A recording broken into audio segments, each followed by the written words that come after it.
อบคุณพระเจ้าพี่น้องทุกท่านนะคะ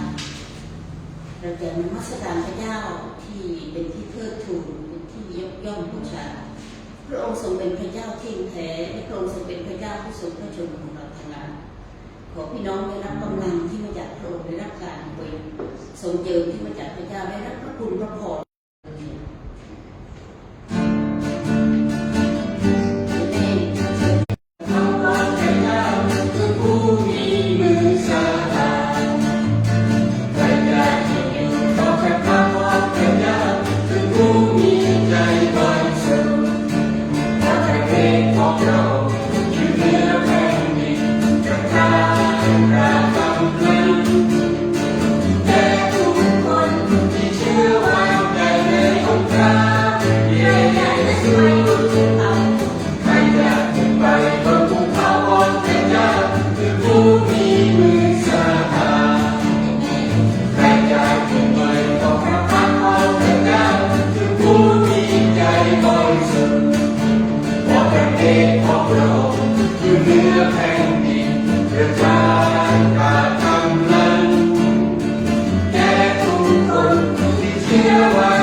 ที่สูงเบื้องบนองค์สันติราชพระองค์ทรงครอบครองและสันติภาพในพระองค์ไม่มีที่สิ้นสุดพระองค์ทรงสุขให้เรามีสันติภาพที่จะเข้ามานมัสการอยู่ต่อพระพักตร์เจ้าพระองค์ทรงเป็นผู้ดีข้าทั้งหลายได้รับนอกที่ข้าจากโลกโลกวันตาถวายนมัสการพระเจ้าของข้าตลอดนิรันดร์และข้าพาทุกสิ่งก่อนหน้าพระบัลลังก์พระองค์เพราะพระองค์เพียงผู้เดียวทรงสมควรจะได้รับคำสรรเสริญพระองค์ทรงสมควรเป็นเจ้าของเราพระองค์ทรงสมควรพระองค์ทรงเป็นผู้เดียวที่ข้าจะรับน้อมพันธะ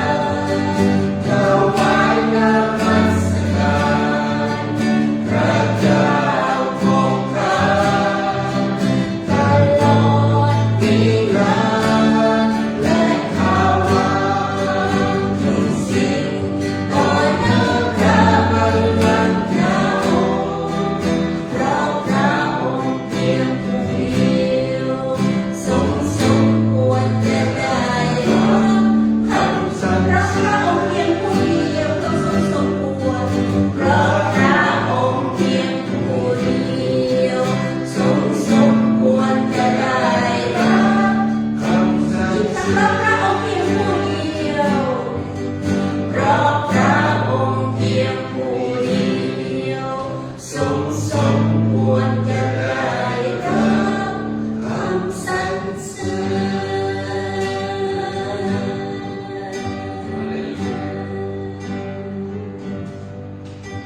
นมัสการพระเจ้าด้วยสิ้นสุดใจเชิญองค์พระวิญญาณประทับอยู่ภายในทรงเคลื่อนไหวท่ามกลางพวกเราที่นี่ให้ชีวิตเป็นด้วยการอัศจรรย์และจะโปรดด้วยไฟพระผู้มานมัสการพระเจ้าด้วยสิ้นสุดใจ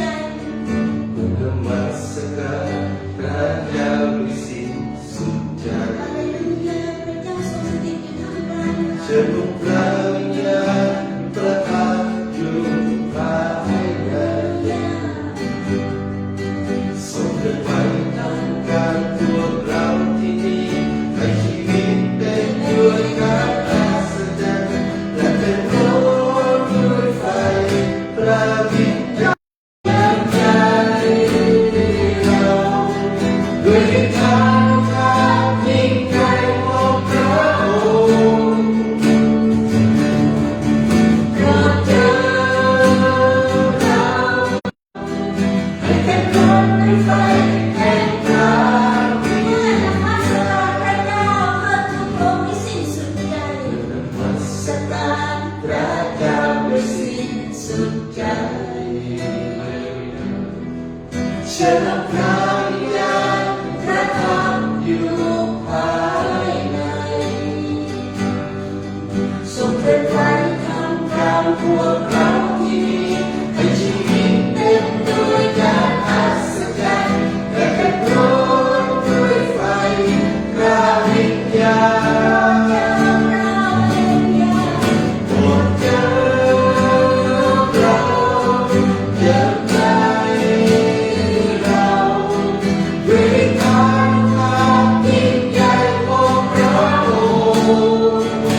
ระผู้ช่วยและทรงเป็นเพื่อนข้าจะสรรเสริญพระองค์ เชื่อระวังใจเพราะว่าเรารักพระองค์และมีพระองค์ให้พระองค์เป็นที่หนึ่ง รักพระองค์มีพระองค์ แต่โลกนี้ที่สูญสิ้นไปข้าจะสรรเสริญพระองค์ตลอดข้าจะสรรเสริญ พระองค์ ตลอดชั่วนิดนี้ข้าจะสรรเสริญข้าจะ สรรเสริญ